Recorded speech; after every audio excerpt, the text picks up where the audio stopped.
नमोस्तु महाराष्ट्री, नमोस्तु महाराष्ट्री, नमोस्तु महाराष्ट्री। महाराष्ट्री, कुछ ऑनलाइन प्रश्नों के माध्यम से इस कार्यक्रम को गति प्रदान करना चाहता हूँ, आपका आशीष चाहते हुए। नीलम जी जैन बड़ौत उत्तर प्रदेश से आपके चरणों में बारंबार नमोस्तु करते हुए जानना चाहती हैं, गुरुदेव बीते दिन हमारे शहर में मुनि दीक्षा हुई है, तो दीक्षा की शोभा यात्रा में दीक्षार्थियों पर सिक्के बरसाए गए, क्या ये उचित है?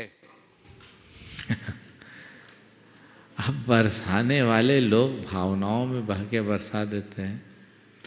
भगवान के कल्याणक होते तो रत्न बरसाते हैं। अब लोगों ने अपना धन बरसाना शुरू कर दिया। अब ये एक व्यवस्थाएं हैं जो सदियों से लोग बना देते हैं।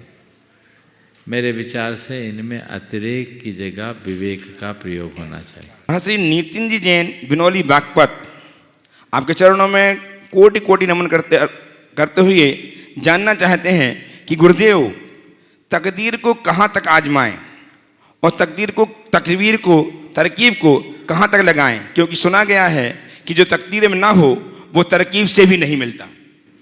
तकदीर को कहाँ तक आजमाएं और तरकीब को कहाँ तक लगाएं? जब तक तरकीब न लगे तकदीर को आजमाते रहो, और जब तक तकदीर साथ दे तरकीब लगाते रहो। ज़्यादा दिमाग मत लगाओ। गुरुदेव रमेशंकर जी पांडे, बेंगलोर कर्नाटक, आपके चरणों में बारंबार नमोस्तु करते जानना चाहते हैं, कथा एवं शास्त्रों के अनुसार आदि शक्ति दो भागों में बटी हुई है, पुरुष और प्रकृति। कृपया वर्तमान समय में पुरुष और प्रकृति का महात्म्य, उद्देश्य और धर्म बताने की कृपा कीजिए।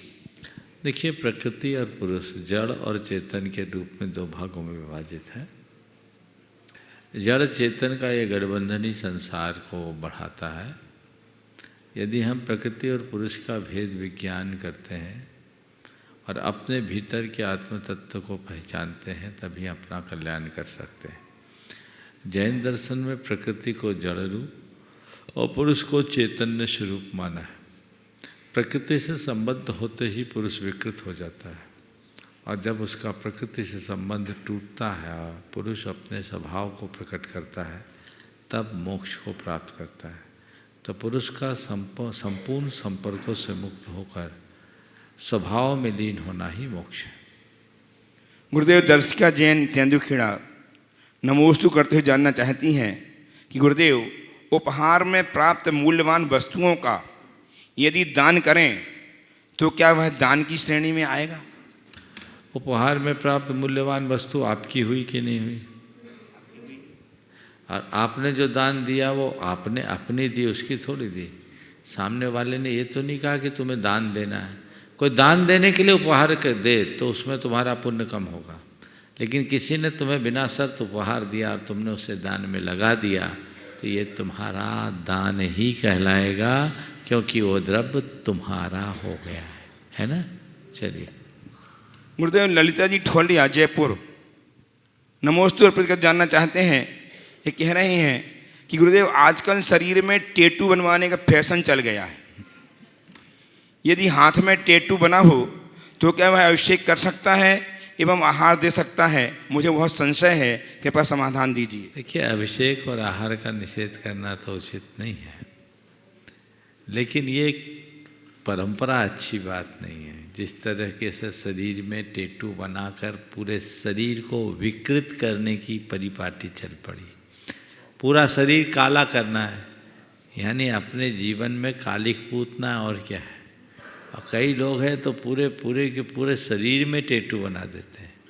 ये अंधानुकरण है, इससे बचना चाहिए, बल्कि बचना ही चाहिए। महावीर नगर दुर्गापुरा जयपुर से महाश्री प्रमोद कुमार जी पापड़ीवाल नमोस्तु करते जानना चाहते हैं कि अर्जुन ने कर्ण का कुछ भी नहीं बिगाड़ा, लेकिन फिर भी कर्ण अर्जुन का दुश्मन बना। कई बार हमारी गलती नहीं होती, फिर भी हम लोग हमारे हुनर व गुणों के कारण दुश्मन बन जाते हैं। प्रश्न यह है गुरुदेव कि किसी भी व्यक्ति का हुनर व गुण कभी छिप नहीं सकता, तो फिर हमें ऐसे में क्या करना चाहिए? देखिए, बात बहुत अच्छी है और बहुत गहरी है कि अर्जुन का अर्जुन ने कर्ण का कुछ नहीं बिगाड़ा ऐसा दिखता है, फिर भी कर्ण अर्जुन का दुश्मन बन गया। अगर हम अतीत में जाएं तो जरूर किसी न किसी निमित्त का योग मिलेगा जो किसी जन्म में इनका उनका संबंध रहा। इस संदर्भ में मैं दो बातें कहना चाहूँगा। प्रायः हमारी मित्रता और सत्यता जन्म संबद्ध अनुबद्ध मानी जाती है। हमारी किसी से मैत्री है, जन्म जन्म की मैत्री है, शत्रुता है तो जन्मों की शत्रुता है, ऐसा कहा जाता है। पर ऐसा एकांत नहीं है। बहुत सारी शत्रुताएं संयोगवश भी बन जाती है। उदाहरण के लिए पारसनाथ भगवान कमठ और मरुभूति के बीच में वैर बंधा। मरुभूति ने कोई अपराध नहीं किया, कमठ ने अपने मन में गांठ बांध ली। 10 भाव तक पीछा करता रहा, यहाँ तक कि तीर्थंकर बन जाने के बाद भी कमठ अपनी दुष्टता से बाज नहीं आया। सवाल, ये 10 भावों का जो उपसर्ग है, ये पार्श्वनाथ के कर्म के कारण आया या कमठ के बैर के कारण आया? पार्श्वनाथ भगवान ने तो ऐसा कोई कर्म बांधा ही नहीं था। बांधा था क्या? कब बांधा? 10 भावों का कोई रिकॉर्ड है जिसमें पार्श्वनाथ भगवान ने बांधा? पार्श्वनाथ भगवान ने कोई कर्म नहीं बांधा, लेकिन उसने अपने हृदय में प्रगाढ़ वैर बांध लिया था। तो उसकी उस वैर के निमित्त से पार्श्वनाथ भगवान के कर्म वैसे उदय में आने लगे। समझ गए? इसी तरह कई जीवों का कई तरह का संयोग होता है। अर्जुन और कर्ण का प्रत्यक्ष रूप से कोई वैर नहीं था, लेकिन एक निमित्त था कि कर्ण का लालन पालन अपने माँ बाप के पास नहीं हो पाया। कथा आप सबको पता है। तो वो घर से बाहर निकला और वो भी कोई ना कोई निमित्त था। तो निमित्त नैमित्तिक संयोग बनते हैं और वो संयोग एक दूसरे के लिए ऐसे कारण बन जाते हैं। इसलिए कभी किसी के साथ बैर रखो मत। बैर हो जाए तो उसे वहीं ख़त्म करने की कोशिश करो, और कदाचित कोई ऐसा आ भी जाए तो इसे संयोग मानकर समता से स्वीकार करो। सामने वाले का बैर खत्म नहीं हो सकता है खत्म ना हो, पर वो तुम्हारे प्रगति को नहीं रोक सकता, जैसे पार्श्वनाथ ने उत्तरोत्तर प्रगति की। घबराओ मत। सामने वाला तुमसे द्वेष रख रहा है, सामने वाला तुमसे ईर्ष्या कर रहा है, सामने वाला तुमसे घृणा कर रहा है, तुम्हें नीचा दिखाने की कोशिश कर रहा है, तुम निष्कलुष रहो। वो जितना तुम्हें नीचा दिखाने की कोशिश करेगा, तुम उतना ऊंचा उठोगे, तुम उतना ऊंचा उठोगे। पार्श्वनाथ भगवान का ये आदर्श हम सबके सामने, इसलिए कभी घबराने की जरूरत नहीं। प्रत्यक्ष। हाँ, धनपाल जी, मंगललाल जी जैन, खांदू कॉलोनी बांसवाड़ा उपस्थित हो प्रश्न प्रस्तुत करने के लिए। अंतिम ऑनलाइन प्रश्न विपुल जी जैन, न्यू दिल्ली। आपके चरणों में नमोस्तुते प्रतिगद्य जानना चाहते हैं कि गुरुदेव, आजकल एक मास्टर शेफ नाम का लोकप्रिय टीवी सीरियल, क्या मास्टर शेफ, मास्टर शेफ कार्यक्रम सीरियल हमारे घर में भी देखा जाता है, और उसमें सभी प्रकार के व्यंजन बनाए जाते हैं, मांसाहारी भी। तो जब वह सीरियल टीवी पर आ रहा होता है, मैं दूसरे कमरे में होता हूँ और मुझे वहाँ पर मांसाहारी व्यंजनों की आवाज़ आ रही होती है, जिसे सुनकर मन में बड़ी ग्लानि होती है। तो जब मांसाहारी व्यंजनों के नाम सुन के इतनी ग्लानि होती है, तो देखने वालों का मन क्या खराब नहीं होता होगा? क्या इसमें दोष नहीं लगता होगा? गुरुदेव, इसमें दोष लगता है क्या? मार्गदर्शन कीजिएगा। निश्चित दोष लगता है। और इसके लिए तो मैं चाहूँगा कि जो इस कार्यक्रम के संचालक हैं उनको आप लिखें कि जब कभी भी आप प्रोग्राम बताएं तो पहले से बता दें कि ये हमारे शाकाहारी व्यंजनों का है, ये मांसाहारी व्यंजनों का है। आप पूर्व घोषित करें या टाइम निर्धारित करें, अगर 1 घंटे का शो है तो आधा घंटा हम या 20 मिनट शाकाहारी व्यंजन, 40 मिनट दूसरे देंगे, तो ऐसा घोषित करें ताकि दर्शक उसको उसी रूप में देख सके।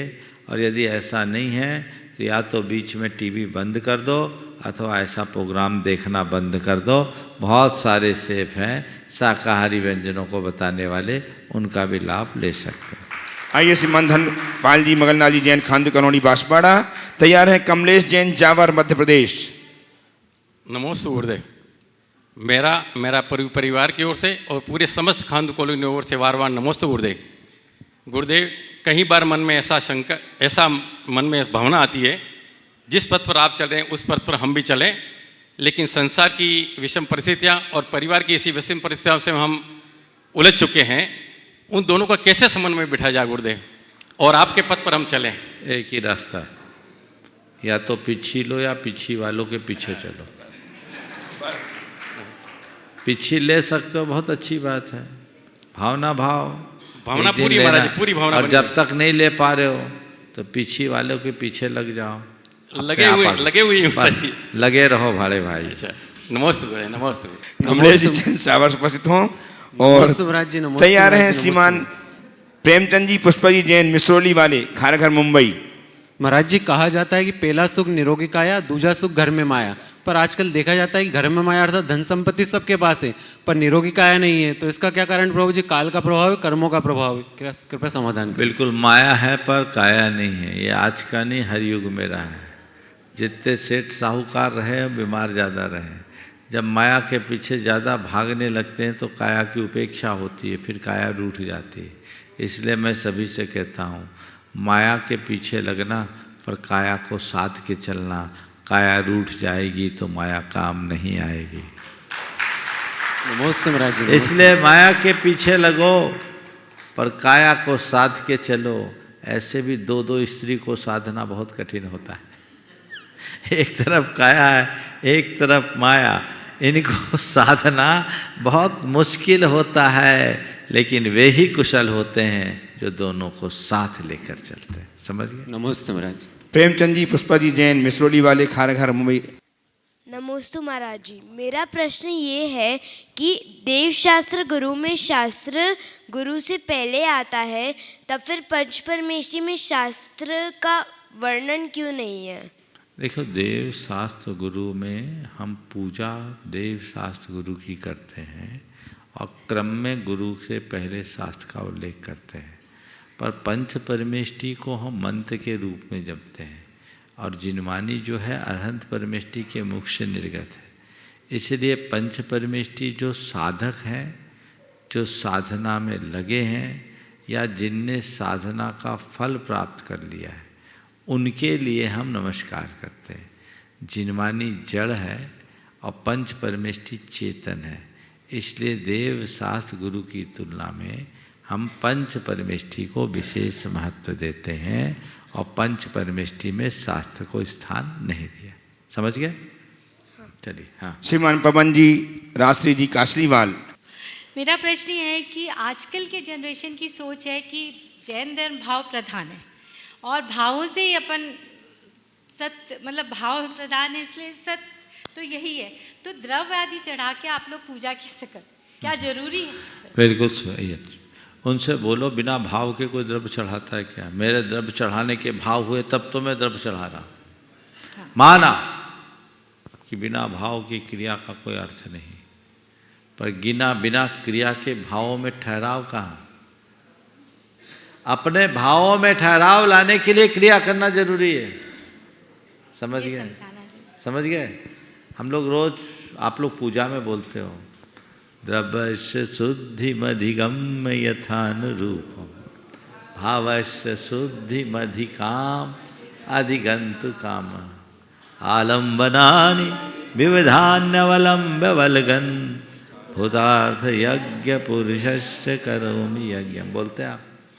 तो हमने सारे द्रव्य का आलंबन लिया है किसके लिए? उत्कृष्ट भाव विशुद्धि को पाने के लिए। तो ये आलंबन है। तो भावों के ठहराव के लिए क्रिया से जुड़ाव जरूरी है। ठीक है ना? मैं अनामिका विनय रेणु जी जैन की बेटी हूँ। हाँ बोलो। मम्मी ने ये लाइन पढ़ी थी, जीवन के संघर्षों को उत्सव बना लो, सांसों का आना जाना त्योहार बन जाएगा। बहुत अच्छा बात। कैसे? जीवन में संघर्षों को उत्सव बना लो, सांसों का आना जाना त्यौहार बन जाएगा। बड़ा आराम।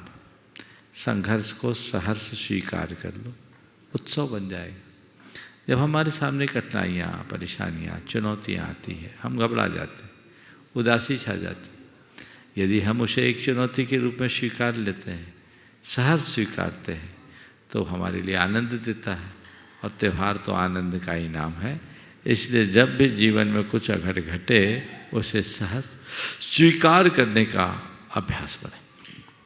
श्रीमान प्रेमचंद जी पुष्पा जी जैन मिसरोली वाले खारघर मुंबई से उपस्थित हों। तैयार हैं श्रीमान प्रणय जी पाटनी अपनी नानी संतोष देवी अजमेरा के साथ गांधीधाम से। मैं जतिन जैन की माता संगीता जैन हाँ बोलो। लखनऊ से। नमोस्तु गुरुदेव। गुरुदेव के चरणों में जतिन जैन पुत्र स्वर्गीय मुकेश जैन लखनऊ की ओर से बारंबार नमोस्तु नमोस्तु। लखनऊ की सारी समाज की ओर से गुरु जी के चरणों में नमोस्तु नमोस्तु। गुरुदेव मेरा प्रश्न यह है कि यदि किसी परिवार ने बहुत लोगों के साथ धोखा व चोरी की हो और वह परिवार शिखर जी की वंदना कर रहा हो, तो उन्हें इसका पुण्य फल क्या मिलेगा? शायद वो अपने धोखा के पाप काटने की भावना से आया, क्योंकि हम लोग कहते हैं शिखर जी की जो वंदना कर लेता हो नरक पशुगति से बच जाता है। तो अगर किसी ने पाप किया और पाप करने के बाद यहाँ आकर उसका प्रायश्चित कर रहा है, तो हमें उसके प्रति सकारात्मक होना चाहिए। और ऐसे लोगों को देखकर द्वेष करने की जगह मन में भावना भाना चाहिए, हे भगवान इस वंदना से इसका हृदय कलुष धुल जाए, इसकी बुद्धि सद्बुद्धि में परिवर्तित हो जाए, और जिन जिन को धोखा देकर नुकसान पहुंचाया उनका भरण पोषण कर दे। लेकिन ये उत्तर सुनकर ऐसा मत सोच लेना कि महाराज ने तो अब पाप करने का लाइसेंस दे दिया, जितना धोखा देना है देव, खूब धोखाधड़ी करो, एक शिखर जी की वंदना कर लो, सब पाप कट जाएंगे। ऐसा मत करना, समझ लो। तैयार हैं प्रणय जी पाटनी अपनी नानी संतोष देवी अजमेरा के साथ गांधीधाम से। नमोस्तु मनीषी नमोस्तु नमोस्तु नमोस्तु। मैं प्रेमचंद जैन मिसरोली वाला खारघर नवी मुंबई। मेरा प्रश्न बैर भाव से है। एक जीव दूसरे जीव से बैर भाव करता है, दूसरा जीव उसका विरोध नहीं करता, फिर भी पहला जीव लगातार बैर भाव रखता है और दूसरी जीव विरोध न करने के बाद भी निरंतर ऐसा ही चलता रहता है, ऐसा क्यों? यही तो अभी थोड़ी देर पहले बताया मैंने, कई बार संयोग भी बन जाता है। आगे प्रणय जी पाटनी उपस्थित नानी संतोष देवी के साथ। नमोस्तु महाराज जी, मेरा प्रश्न ये है कि हमारा और पूरे ब्रह्मांड का अस्तित्व क्यों है, इसका कारण क्या है? हमारा और ब्रह्मांड का जो अस्तित्व है किसी कारण से नहीं है, ये स्वभाव से, अनादि से है, अनंत काल तक रहेगा। समझ गए? किसी ने बनाया होता तो हम पूछते क्यों बनाया, फिर हम सोचते इसका कोई कारण है। ये अकारण है, स्वभाव से है, अनादि से है, अनंत काल तक बना रहेगा। नमोस्तु महाराज। आइए श्रीमान गोवर्धन ट्रस्टी श्रीमान विजय कुमार जी रविकांता जी के सुपुत्र अमृत कुमार जी स्मिता जी निमित जी जैन नागपुर। नमोस्तु गुरुदेव। मेरा और मेरे परिवार का बारंबार नमोस्तु गुरुदेव। मेरा प्रश्न यह है कि कभी कभी हम बच्चों को सही राह पर चलाने के लिए प्यार के साथ साथ उनके साथ कठोर कदम भी बढ़ाते हैं, कठोर कदम उठाते हैं, तो इससे बच्चों के मन में हीन और द्वेष की भावना आ जाती है। तो ऐसा क्या करें कि उनके अंदर ये हीन भावना ना आए? और साथ ही जैन धर्म को समझाने के लिए उनको तर्क संगत तरीके से जैन संस्कृति को कैसे समझाएं? हमारे गुरुदेव कहते हैं शिष्य और शिष्य पर डांट लगाना चाहिए। बिना डांट के शिष्य और शिशु का भविष्य कहाँ? बिना डांट के शिष्य और शिशु का भविष्य कहाँ? शिशु का भविष्य कहाँ? शिशु में डांट नहीं लगा, डांट यानी ढक्कन, तो उसकी दवा निकल जाएगी। शिष्य पर डांट नहीं लगा तो उसके संस्कार बह जाएंगे। तो उनका भविष्य बनाए रखने के लिए अगर डांट लगाया जाता है तो कोई बुराई नहीं, पर डांट इतनी हो कि वह जरूरत पड़ने पर खुल सके, उसका तेल निकल सके। ऐसी डांट नहीं कि उसको इतना कस के लगा दिया कि वो खुले ही नहीं। अंतर हाथ संभार के बाहर मारे चोट, समझ गए? तो अंतर हाथ संभार के बाहर मारे चोट, हम अंदर सपोर्ट दें। किसी की हिताकांक्षा से यदि डांट लगाई जाए तो कोई बुराई नहीं, बल्कि थोड़ी बहुत डांट जरूरी है। लेकिन 10 गलती पर 1 बार डांटो, 1 गलती पर 10 बार मत डांटो। आप बच्चों के पीछे पड़ जाते हैं, आप नहीं पड़ती होगी, लेकिन आप जैसी जितनी भी आजकल की मम्मियाँ हैं, माताएं नहीं, क्या है, मम्मियाँ हैं, वो बच्चों के पीछे पड़ जाती है ना। तो देखो बच्चे इस बात को अच्छे से समझ रहे, पीछे मत पड़ो। देखो, गलती हो, छोटी मोटी गलती को नज़रअंदाज करो। बड़ी गलती हो जाए उसे समझाओ, प्यार से समझाओ, आँखों का डर दिखाओ, उन्हें इस बात का एहसास कराओ कि माँ बाप की जीवन में क्या भूमिका है और उनकी उपेक्षा करने का क्या परिणाम है। बच्चे कभी गलत रास्ते पर नहीं चलेंगे। और कम बोलने वालों की वजनदारी बनी रहती है, ज़्यादा बोलने वाले की कोई नहीं सुनता। हमारे गुरुदेव की विशेषता रही, वे हम लोगों की छोटी मोटी गलतियों को तो कभी देख भी लेने तो कुछ नहीं बोलते, नज़रअंदाज कर देते थे। बाजू से निकल गए हैं, हम लोगों के मन में दहशत है, लेकिन उनने देखा और अनदेखा कर दिया। लेकिन कभी कोई बड़ी गलती हो ना, तो एक साथ पूरी फाइल खोल दे, समझ गए?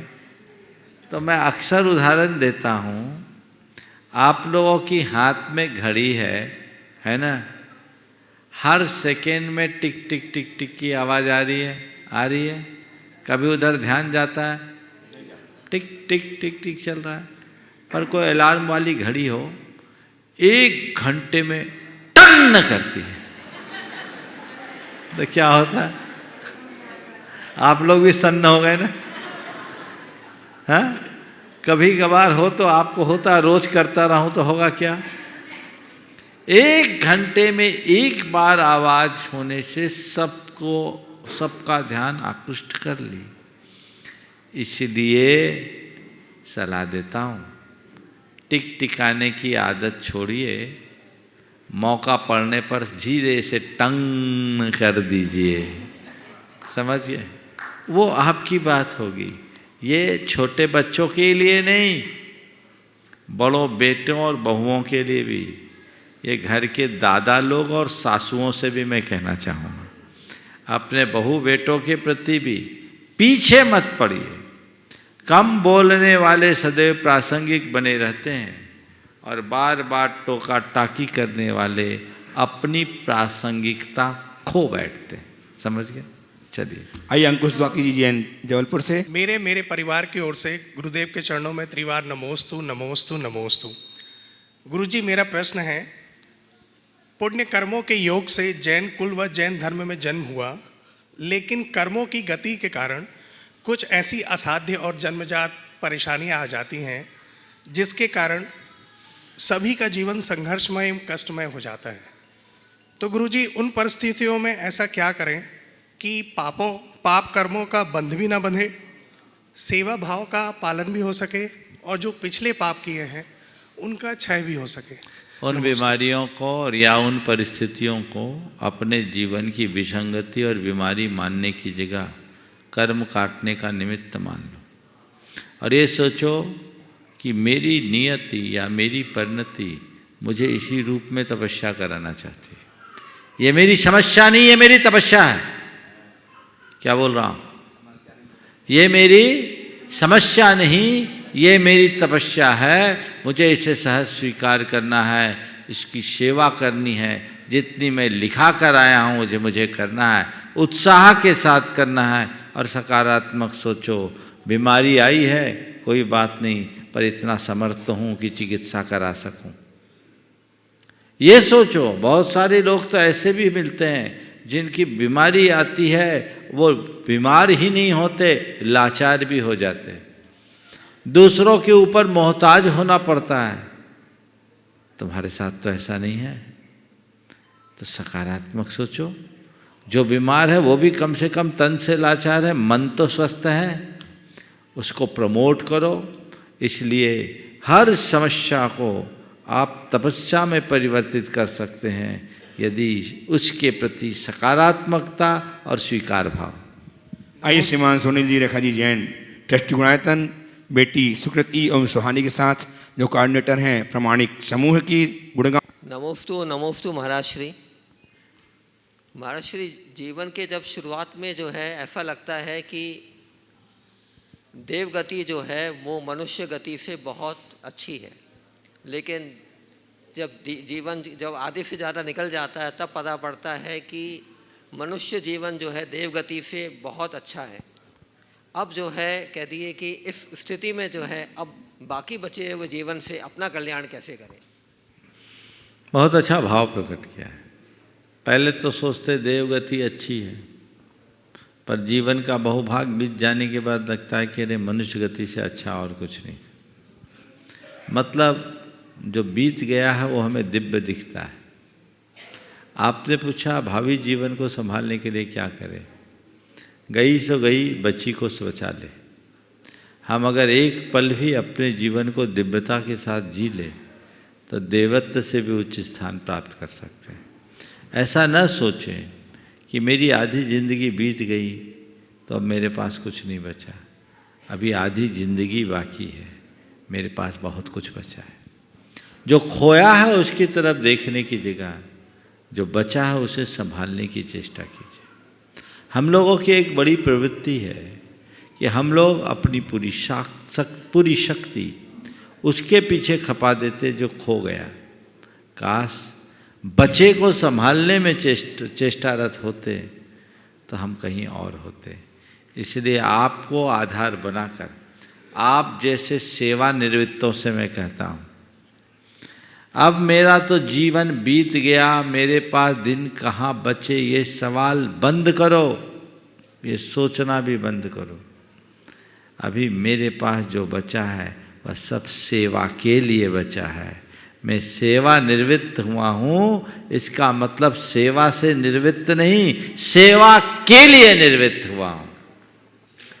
अपने आप को सेवा के लिए निवृत्त कर लो और देखो क्या आनंद है। अभी भी बहुत सत्य है, बहुत कुछ किया जा सकता है। तो इस भूमिका में जो कर सकते हो कर लो। एक वाक्य याद रखो, कर लो सो काम और भज लो सो राम। सुकृति सुहानी जी, रेखा जी, हाँ बोलो। रेखा जी नमोस्तु गुरुदेव, नमोस्तु गुरुदेव।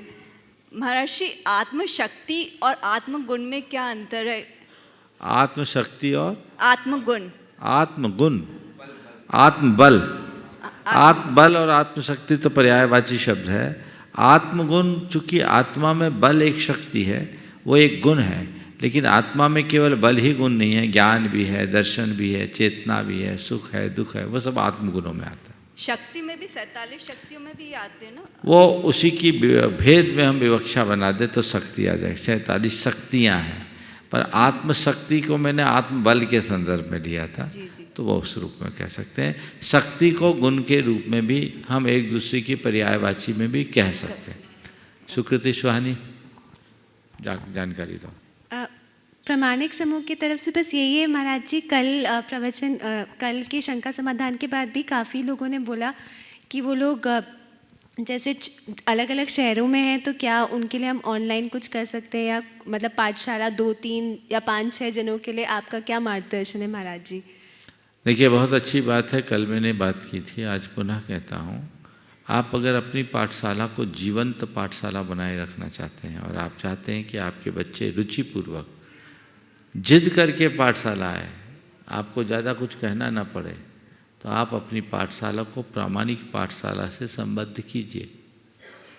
प्रामाणिक पाठशाला से आज मुझे पता है लगभग 200 लोगों के रजिस्ट्रेशन प्रामाणिक पाठशाला में हो गए, जिसमें इन्होंने 70 को मान्यता दी है।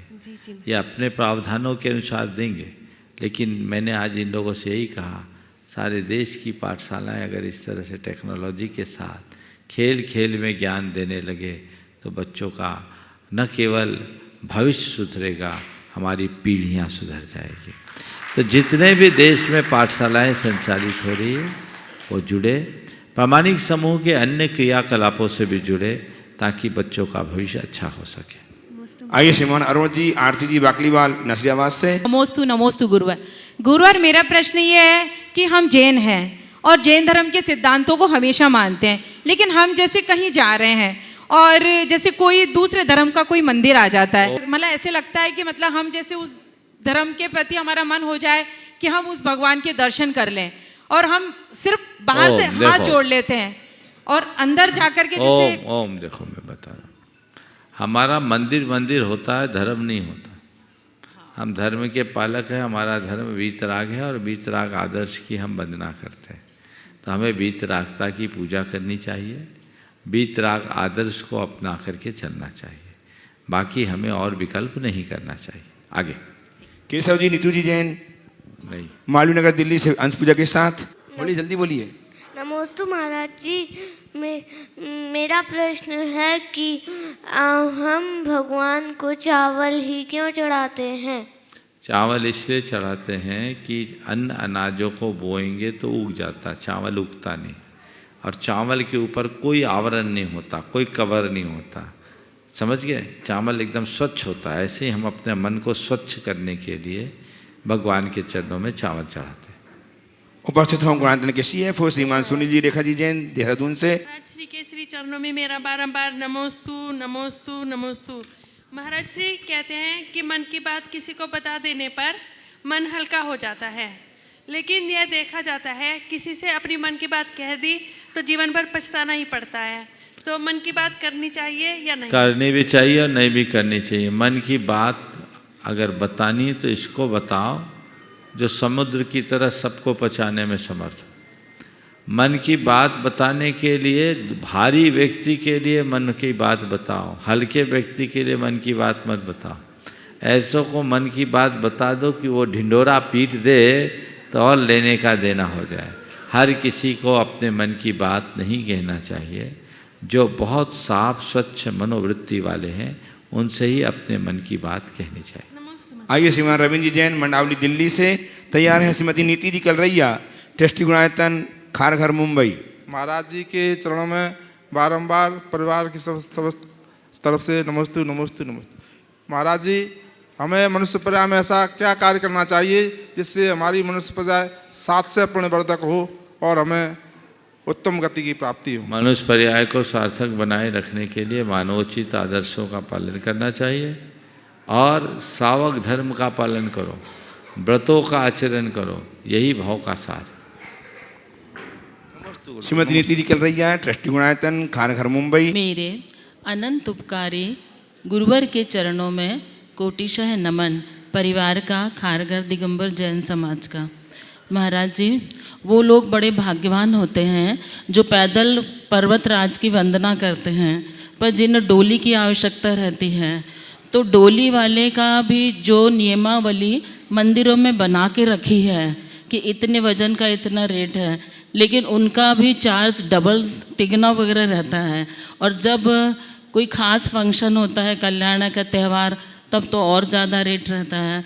तो मन में विकल्प आता है कि हम इनको ज़्यादा पैसे दे के और ये यात्रा करें, पर वो पैसे का दुरुपयोग भी करते हैं। हमारे सामने ही वो खाते पीते रहते हैं और वहीं पर्वतराज पे गंदा भी करते हैं, तो हम भी उसमें निमित्त बनते हैं, तो हमें भी पाप लगता है। तो इसका कुछ सॉल्यूशन हो, मार्गदर्शन हो। आप यहाँ तो सवाल करते हो, फ्लाइट में ओवर चार्ज दे के आते हो तब नहीं होता, ट्रेन में प्रीमियम तत्काल की टिकट लेके आते हो तब सवाल नहीं करते हो। यहाँ सवाल क्यों कर रहे हो? सबसे बढ़िया पैदल जाओ। शक्ति नहीं है ना तो पैदल फिर सवाल क्यों उठा रहे हो? श्रीमती रानी संदीप जैन सागर। महाराज श्री के चरणों में मेरा और मेरे परिवार की तरफ से त्रैवार नमोस्तु नमोस्तु नमोस्तु। महाराज श्री मेरा प्रश्न यह है कि यदि हम कहीं मूर्ति विराजमान करवाते हैं और वहाँ पूजन अभिषेक करने नहीं जा पाते हैं तो क्या हमें वहाँ पाप लगता है? यदि लगता है तो हमें क्या करना चाहिए? मूर्ति विराजमान करते समय इतना द्रव्य रख देना चाहिए दान के रूप में, ताकि जीवन पर्यंत उसकी पूजा अर्चा होती रहे। इस प्रकार आज के सत्र को यहीं पर विराम। बोलिए परम पूज्य आचार्य गुरु श्री विद्यासागर।